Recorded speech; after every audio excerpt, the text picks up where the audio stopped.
Hola, buenas noches. Constructores de catedrales. Este era el oficio de los primeros masones de la historia que guardaban celosamente en las logias los secretos de sus técnicas. Los documentos masónicos más antiguos datan del siglo XIV y fue en el XVIII cuando la organización empezó a admitir masones no relacionados con la construcción. En nuestro país hay dos grandes grupos masónicos, la Gran Logia de España. El masón es un hombre que pretende mejorarse a sí mismo internamente y por lo tanto mejorar a la sociedad donde vive. Y la Gran Logia Simbólica.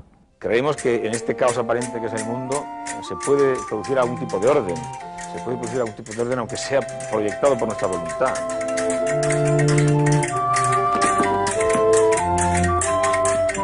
Escucharemos la opinión de algunos escritores sobre la masonería. Es algo típico del XIX y del XVIII, un producto de la Ilustración francesa e inglesa, anti-iglesia católica clarísimamente. Conoceremos también los detalles de la tortuosa relación que los masones mantienen con la Iglesia católica. La Iglesia no puede permitir algo que ella no controla. Proscritos por liberales en los países fascistas y por burgueses en los socialistas, hoy nos ocupamos de los masones y de sus secretos.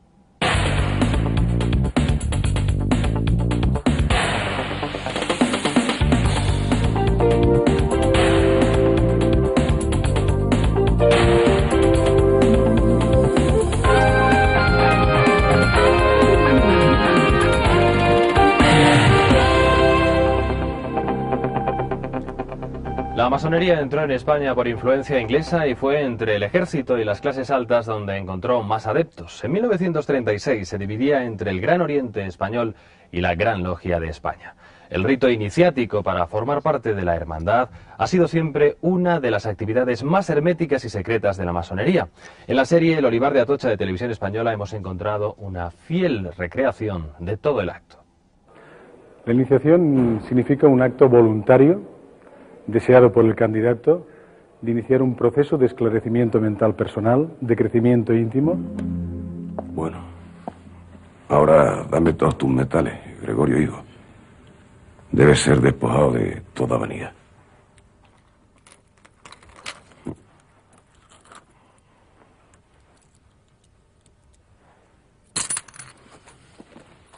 El ritual de iniciación lo que pretende fundamentalmente es que el candidato sea consciente del paso que va a dar, de que empiece a mirar para dentro de sí mismo como primer paso inicial, y después que sea consciente de que va a dar un acto de libertad muy importante. Caballero, van a empezar las ceremonias de vuestra admisión en la orden francmasónica, accediendo a vuestra espontánea petición.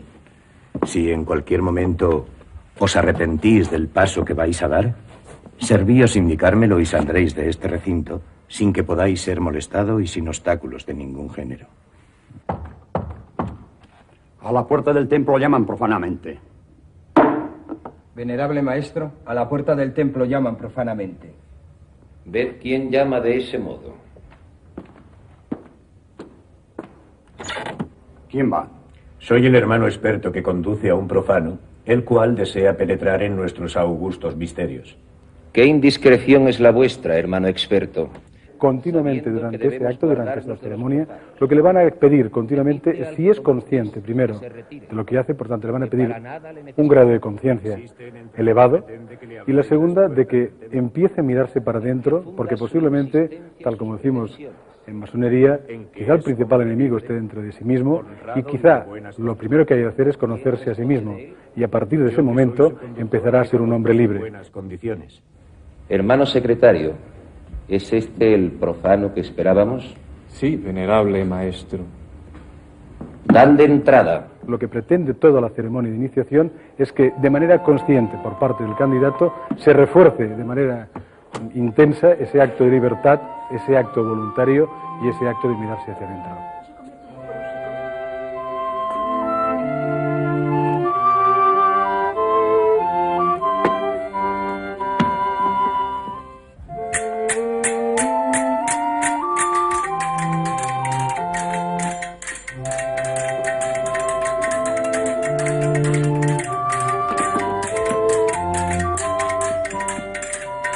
Hay una parte de toda esta ceremonia que es parte de un psicodrama que lo que pretende fundamentalmente es que el candidato tome conciencia de esa nueva situación que va a iniciar, de esa nueva andadura que va a empezar, que no se limita a eso, sino que a partir de ahí inicia una nueva etapa de conciencia de su propia vida.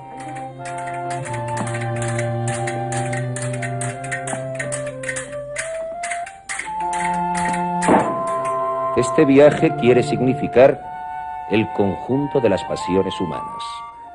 De los recuerdos más importantes que nos hace revivir nuestra propia iniciación y además nos hace vivirla de otra forma y vivirla con otra intensidad y ponernos del lado del candidato que se está iniciando en aquel momento. Hermano primer vigilante, ¿qué pedís para el profano que se halla entre columnas? Luz.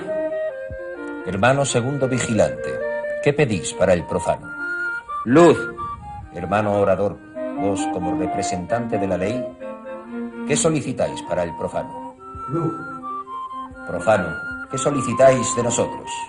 Luz. Pueblo masónico, como soberano que sois, ¿qué pedís para el profano? Luz. La luz le será dada al tercer golpe de mallete que parta del oriente.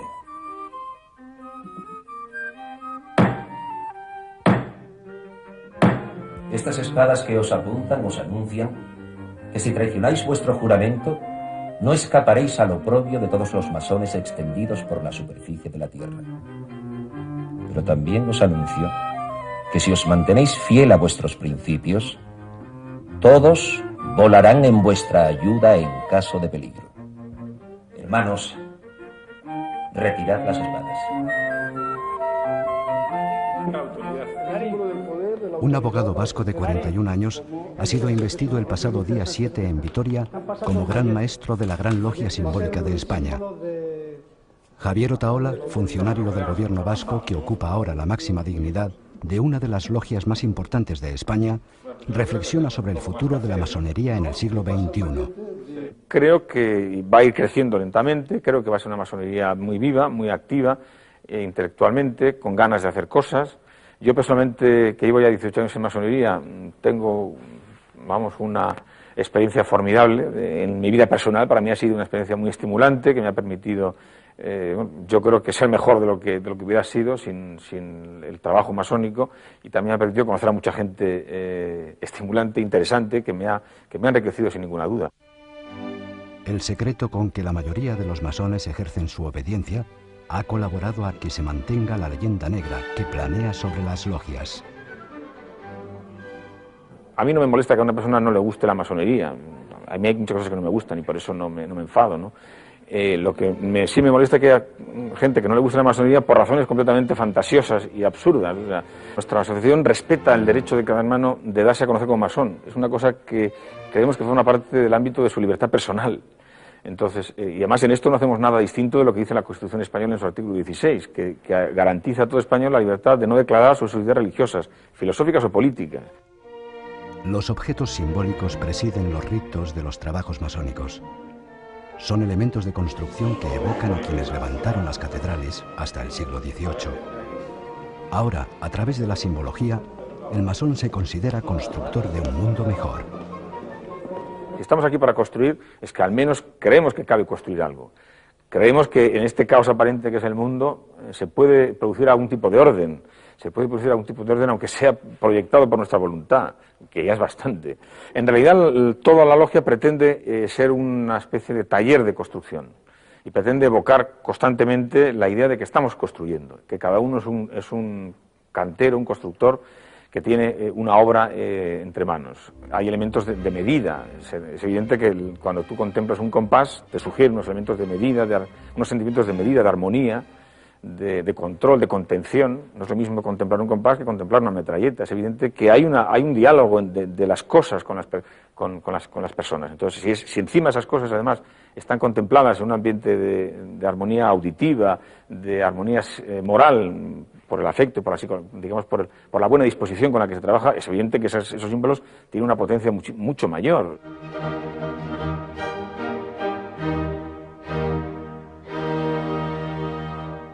En la organización de la hermandad están los llamados grados simbólicos o masonería externa que integran los aprendices, oficiales y maestros. Únicamente los escogidos, después de una selección estricta, pasarán a los 30 grados superiores de la masonería oculta. El masón es un hombre que pretende mejorarse a sí mismo internamente y por lo tanto mejorar a la sociedad donde vive y consecuentemente mejorar la ciudadanía del país donde reside. Hay que tener en cuenta que el ser humano es nuestra materia prima y por lo tanto tenemos que estar muy metidos en los acontecimientos que ocurren todos los días. Don Tomás Sarobe, empresario de 56 años, casado y con 2 hijos, se inició masón en Inglaterra hace 30 años. Desde hace 1 sustituye al fundador, don Lluís Salat, como Gran Maestro de la Gran Logia de España, una institución que se constituyó según la tradición masónica regular. Para constituir una Gran Logia regular es imprescindible tener la legitimidad de origen. Esto quiere decir que el origen tiene que ser cedido por otra institución regular. En nuestro caso fue Francia. La segunda es la territorialidad. Solo puede haber una gran logia por país, en este caso la Gran Logia de España. Además, para entrar en la masonería regular hay que cumplir estas condiciones. La primera es ser creyente, creer en un ser superior. Cualquier religión es válida. Segundo es ser varón, mayor de edad y ser de buenas costumbres. La razón principal por la que las mujeres están excluidas en nuestras ceremonias pues va sencillamente a nuestras costumbres ancestrales. No es que tengamos nada en contra de las mujeres, sino que seguimos una tradición. La Gran Logia de España fue reconocida hace 9 años por 152 grandes logias extranjeras, pero sus 2.500 afiliados están muy lejos del potencial de sus hermanos de otros países, como los británicos, con 600.000 miembros. No en vano, aquí la masonería ha sufrido reiteradas persecuciones. Sobre todo durante la época franquista se nos asociaba precisamente con todas las maldades de la humanidad. Esto afortunadamente va pasando por una época gradual de entendimiento y creo que una prueba de que ni somos misteriosos, ni secretos, ni extraños es que estemos aquí hablando abiertamente. Yo quisiera que se dieran una vuelta por nuestras logias, estamos abiertos a que vean cómo hacemos las cosas, quiénes somos y qué es lo que hacemos. La invitación nos permite conocer cómo es un templo masónico, el de la logia Friendship número 37 de Torremolinos. El templo masónico, que tiene la masonería como base el número 3, tiene 3 puntos importantísimos y básicos como son el venerable y los 2 vigilantes. Dentro del altar del venerable maestro tenemos los 3 puntos importantes de la masonería como son el volumen de la ley sagrada, que en España es la Biblia, la escuadra y el compás. Y como elemento importantísimo para que las tenidas tengan validez y sus acuerdos sean válidos, tenemos el libro o la carta patente, que es el documento que concede la Gran Logia de España a todas las logias que le concede regularidad universal dentro de la masonería. Estamos en el segundo punto de la logia, en el segundo punto en importancia, es el pedestal del primer vigilante, primer ayudante que tiene el venerable. Los elementos que vemos en el pedestal son, en primer lugar, el mayete, que es la representación, como hemos visto en el venerable maestro, del poder que se ostenta, la columna que representa el globo terráqueo y la piedra cúbica, ya en el material preparado para poder encajar en la edificación del templo. Estamos por último en lo que es la tercera luz del templo masónico, lo que es igual el pedestal del segundo vigilante. Los elementos del segundo vigilante son la columna que tiene arriba en su fuste, tiene la representación del universo, y la piedra bruta, que es realmente el elemento básico de la masonería.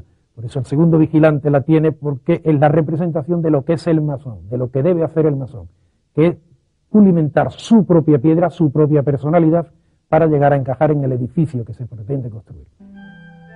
Aquí es donde se reúnen, pero ¿de qué hablan los masones? Nosotros no hablamos ni de política ni de religión, pero yo quisiera aclarar que hay 2 partes. La tenida en sí habla estrictamente, se tratan estrictamente aquellos temas tradicionales y aquellas expresiones tradicionales que usamos en nuestros ritos. Parte integrante de esto es la beneficencia, es parte integrante de nuestra labor como masones. Y después en el ágape es cuando se pueden tratar más ampliamente temas mundanos. En la logia, los maestros se están poniendo sus símbolos rituales. Hoy cuentan con la presencia del gran maestro de Andalucía, el doctor Ernesto Guillén. Celebran un acontecimiento especial. Aquí presento a venerable maestro Bob Dunstan, que es venerable maestro logia, de nuestra logia, Friendship número 37 de Torremolinos. Es su última tenida como maestro, después de cual tengo la distinción y el privilegio de ser el primer español que preside esta logia, de la cual la mayor parte de los miembros son británicos. En las logias de la Costa del Sol están adscritos todos los residentes extranjeros que son masones. Por eso aquí los españoles están en minoría. Ingleses, nórdicos y franceses aportan experiencia a la joven y reducida masonería local. Aquí en Andalucía tenemos 11 talleres, 11 logias, y un total de unos, para hablar en cifras redondas, de unos 300 hermanos, de los cuales unos 160 son de origen británico, unos 50 españoles, otros 80 nórdicos, escandinavos, y unos 8 franceses. Y lo que sí se puede decir de los españoles es que, para hacer honor a su individualismo, pues siempre son más individualistas que los anglosajones o los nórdicos, que tienen un sentido más cooperativista, y a mi opinión personal yo creo que el individualismo ha contribuido en el pasado a que haya esquismo y a que haya divisiones de opiniones que luego se han traducido en que talleres hayan tenido que cerrar por diferencias de opiniones, aseguro que todas ellas respetables. Mientras los aprendices de la logia esperan a sus maestros para comenzar la tenida, don Tomás Sarobe ve con optimismo cómo se resuelven algunas de esas divisiones. Recientemente acabamos de llegar a dar la bienvenida a una logia que tuvo una escisión de la Gran Logia de España hace tiempo y que ya han vuelto a nosotros. Esto creo que significa que la Gran Logia de España o la masonería regular dentro de muy poco tiempo se reincorporará al lugar que le corresponde en la sociedad española. Si tenemos en cuenta que el masón español es mucho más joven que la media europea, yo lo veo esto muy prometedor. Según tengo entendido, soy el miembro más joven de la masonería andaluza. Conocí la masonería por medio de mi padre y mi hermano mayor, los cuales son masones. Me ha ayudado a comprender un sistema de conducta moral que nos enseña a dominar nuestras ambiciones, pasiones, el odio y los deseos de venganza que oprimen al hombre. Masonería es como una familia grande, es para grandísimo porque tiene más de 150 pueblos del mundo que está en masonería, y yo puedo ir a cualquier sitio y me tiene un amigo y un hermano. La masonería aún es una institución joven con apenas 4.000 miembros, la mayor parte de ellos seguidores de esta corriente regular. Al abrigo de la Constitución van creciendo, sobre todo por el litoral mediterráneo, el que mira a Oriente.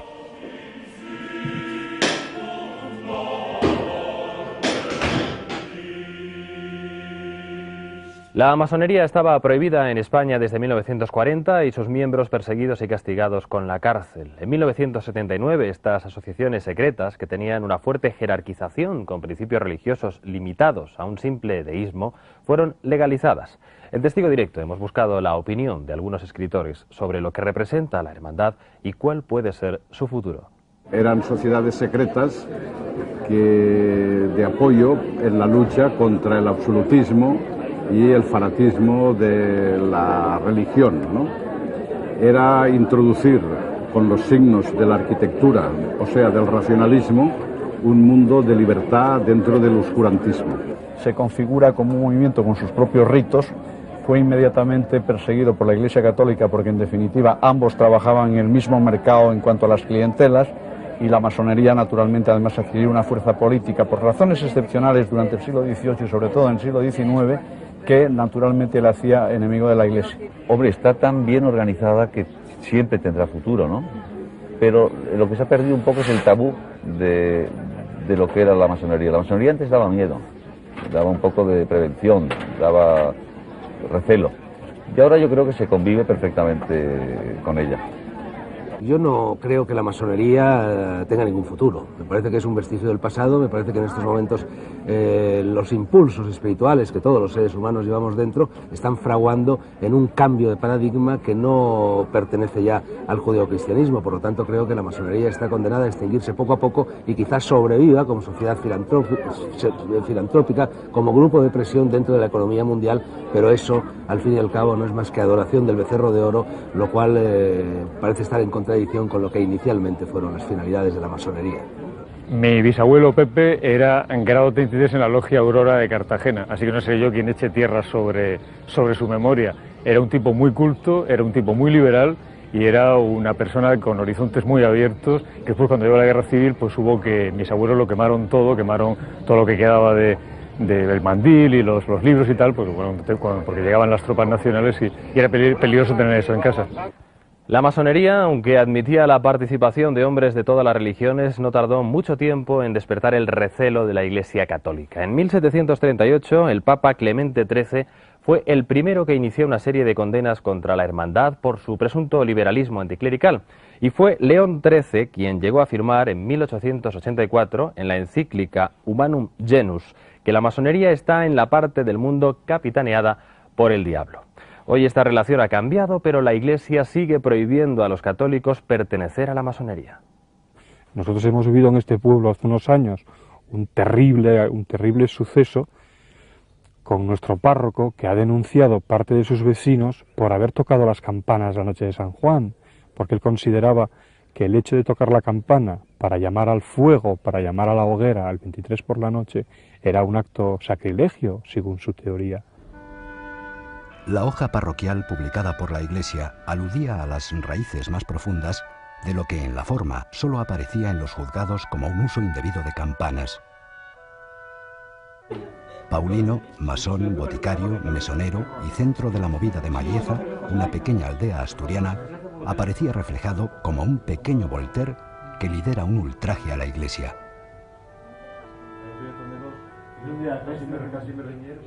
La Iglesia no puede permitir algo que ella no controla, sobre todo en los años 40, que procesa por una escuela libre y laica, fuera de las connotaciones religiosas. Hoy día se ve con cierta ligereza, me atrevo a decir, pero hace 40 años mis hermanos fueron fusilados, solo por el hecho de ser masones. La justicia desestimó y consideró que no había ningún delito en el hecho de tocar las campanas. Si no, me imagino que estaríamos en la cárcel hoy día. El párroco que originó el incidente continúa en el pueblo, pero prefirió no hablar de un suceso que considera agua pasada. La Iglesia Católica mantiene la prohibición de pertenencia a asociaciones masónicas, aunque en 1983 retiró la pena de excomunión que aplicaba a los masones. Efectivamente, la Iglesia ha suavizado las penas de los católicos que forman parte de la masonería. Ahora no hay excomunión hacia estos católicos, la palabra masonería ha desaparecido del nuevo Código de Derecho Canónico, pero sigue habiendo una prohibición expresa a los católicos para formar parte de las logias. Esta prohibición procede del cardenal Ratzinger y se basa en el concepto de relativismo religioso. Es decir, el cardenal Ratzinger considera que hay muchos masones, algunas ramas masónicas, que consideran a las religiones en plano de igualdad, todas las religiones son iguales, y llegan a hacer mezclas religiosas. Eso desde la terminología católica no es admisible y por eso a los que son católicos el cardenal Ratzinger no les deja formar parte de las logias. Masonería y catolicismo se entrecruzan, sin embargo, en la historia de Malieza, reflejada en lo insólito de una iglesia con una torre bizantina que evoca una imagen oriental. La tradición popular quiere que el edificio sea una copia de un templo masón, de un templo que existió en la isla de Cuba, que tenía, parece ser, unas características similares a este edificio, sobre todo la torre. Los emigrantes masones que volvieron de Cuba con dinero construyeron a finales del siglo XIX el edificio al que la Iglesia añadió en los años 20 la Cruz de Hierro. San Juan, patrón de Mayeza, y al que los católicos dedican su culto, vuelve a unir a quienes se declaran incompatibles. Los masones somos llamados los hermanos de San Juan, los hermanos juanistas, porque venimos de esta tradición de las fuerzas de la naturaleza, los fuegos de San Juan, especialmente los fuegos de San Juan de verano. Es una tradición muy antigua, pagana, que se fue, digamos, abandonando, pero que la masonería siempre ha tenido en su tradición. Hoy la situación se ha normalizado y los vecinos pueden tocar las campanas para convocar al fuego de la noche de San Juan. Un paso más en un proceso que ayuda a muchos masones a sacar a la luz su obediencia.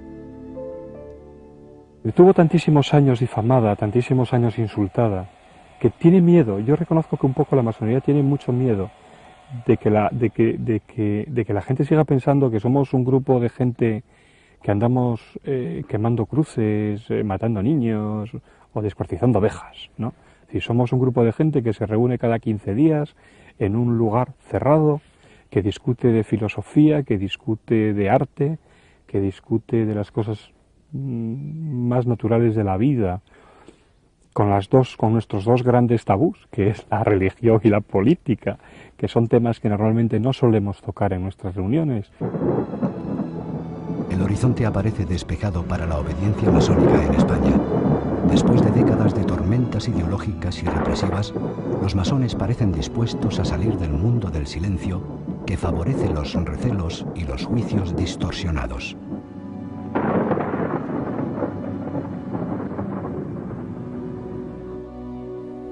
Hasta hace poco la mujer no tenía acceso a la masonería y como mucho conseguía desempeñar un papel secundario desde fuera de la organización. Pues yo me dediqué a esto de las logias precisamente porque mi esposo se hizo masón y entonces me encomendaron a mí este trabajo porque di yo a conocer de que era bordadora. Una pausa y les damos más detalles.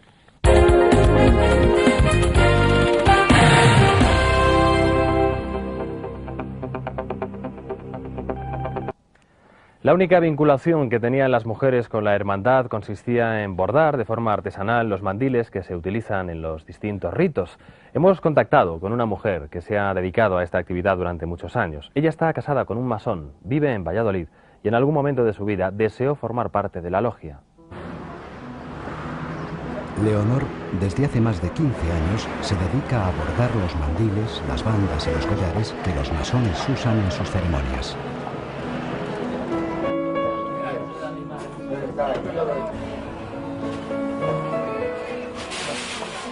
Quiero hilos. Buenas tardes. Quiero hilo de coser ahora blanco. Yo no elijo los símbolos, los eligen ellos. Yo solo me ajusto a lo que me piden.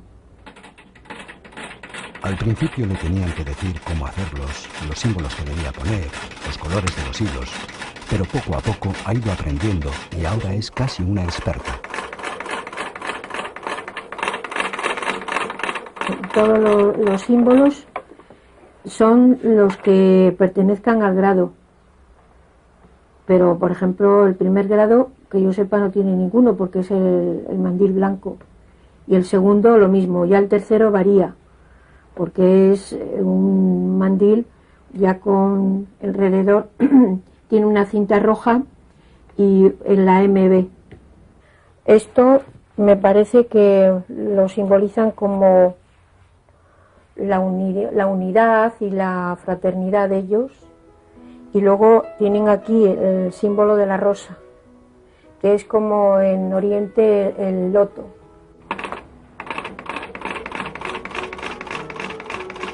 Lo habitual es que los encargos lleguen por parte de una persona que permanece en el anonimato.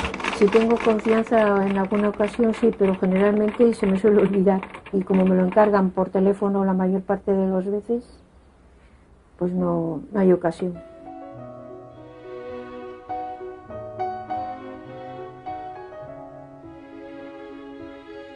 Leonor ha hecho mandiles de todos los niveles, desde los aprendices o de grado 1 hasta el 33 o grado máximo. Los primeros grados apenas tienen símbolos. Y este es el del grado cuarto, que esto simboliza el laurel y este es el ojo de Horus. Esta, que es el grado 33, ya se ve, es el máximo grado y generalmente esto ya cuando lo utilizan ya suelen ser muy mayores. Pero luego hay otros, pero esos ya son de mucho lujo y tienen pues toda la parafernalia que tienen ellos en la logia, como son los cuadros blancos y negros, y estos son regalos que se hacen ellos entre ellos, a lo mejor para una logia, y este es más o menos uno.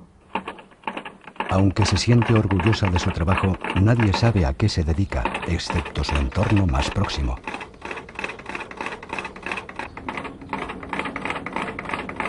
Pues yo me dediqué a esto de las logias precisamente porque mi esposo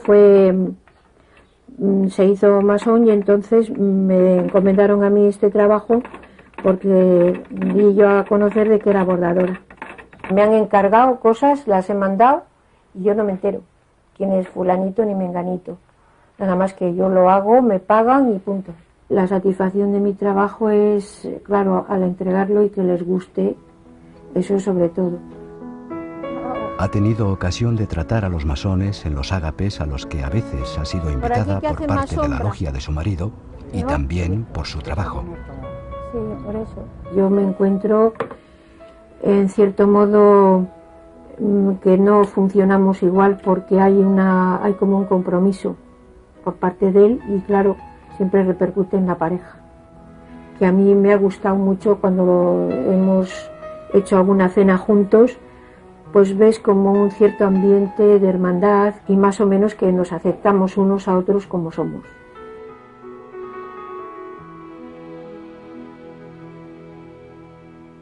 La discriminación por razones de sexo no se ha mantenido por igual en todas las organizaciones masónicas. A pesar de la fuerte tradición discriminatoria, a principios de la década de los 90 se permitió el acceso de mujeres a la Gran Logia Simbólica de España.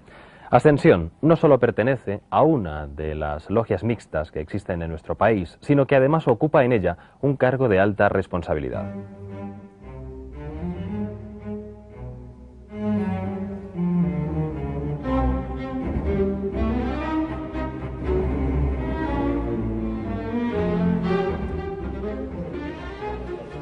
Ascensión Tejerina ocupa desde el pasado día 7 el cargo de Gran Maestra Adjunta de la Gran Logia Simbólica de España. Es la primera vez que una mujer asume un puesto de tal relevancia en la masonería española, en la que el veto a la presencia femenina se mantuvo hasta 1991. Hoy conviven en nuestro país logias compuestas solo por mujeres, solo por hombres y mixtas. Cada uno accede a la logia que mejor se siente.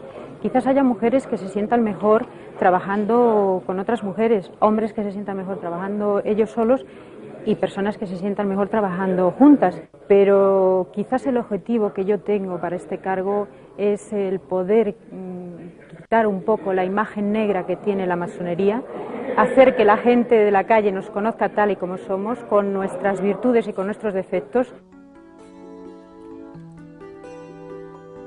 Ascensión es economista y se enfrenta profesionalmente a los entresijos del mundo fiscal.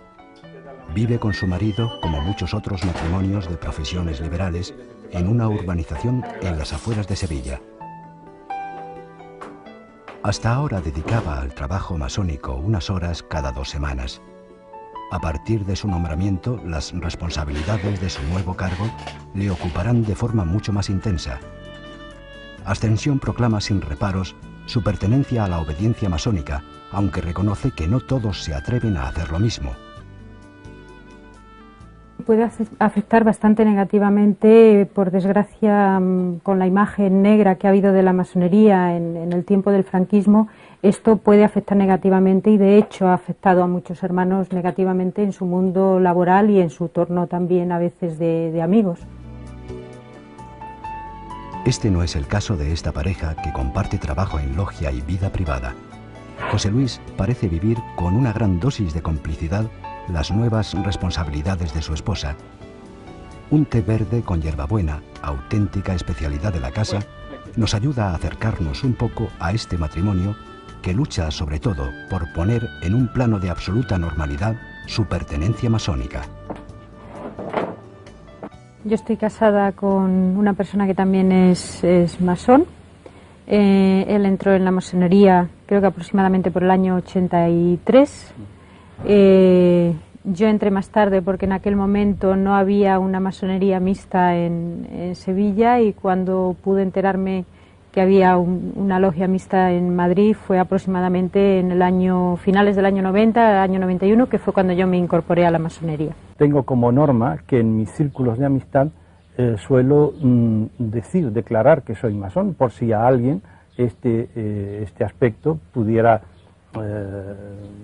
considerarlo como declarativo de una cierta ideología. Entonces prefiero de antemano declararlo y que se me hagan las preguntas en ese momento, ¿no? ¿Y has notado alguna vez reacción negativa?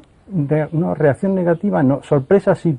Bueno, quizás el hecho de pertenecer los dos ayuda a que podamos compartir y utilizar un tiempo en común y estar juntos para utilizarlo, pero yo creo que lo que puede imprimir más carácter es el tratar de llevar nuestros postulados a nuestra vida cotidiana y quizás tratar de tener un mayor respeto entre nosotros y un mayor grado de libertad. Aunque creo que eso puede existir también perfectamente entre personas que no son masones. No es infrecuente encontrar matrimonios en los que los dos pertenecen a la masonería. Normalmente, sin embargo, las parejas se acercan ya formadas a la obediencia. La pertenencia a la logia no se traduce, al parecer, en el fomento de relaciones más íntimas. Yo creo que todo el mundo sabe, porque somos pocos, entonces todo el mundo sabe un poco la vida del otro, que está casado o que no está casado. Pero yo creo que cuando vamos a la logia, cuando estamos dentro de la logia, lo que hay es una relación de trabajo en equipo y de practicar un ritual. Pero bueno, luego pueden salir, tomar unas cervezas, ir a algún sitio y entonces pues sí, se puede dar el que se puedan conocer más. Ascensión y José Luis confían en que en un futuro no muy lejano todos aceptemos con normalidad el que alguien nos pueda confesar su condición de masón.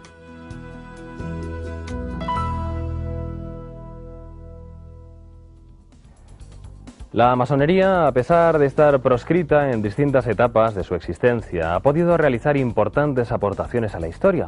A modo de ejemplo, la misma Revolución Francesa tomó de la masonería su lema: libertad, igualdad, fraternidad. Gracias por acompañarnos un día más. Que descansen.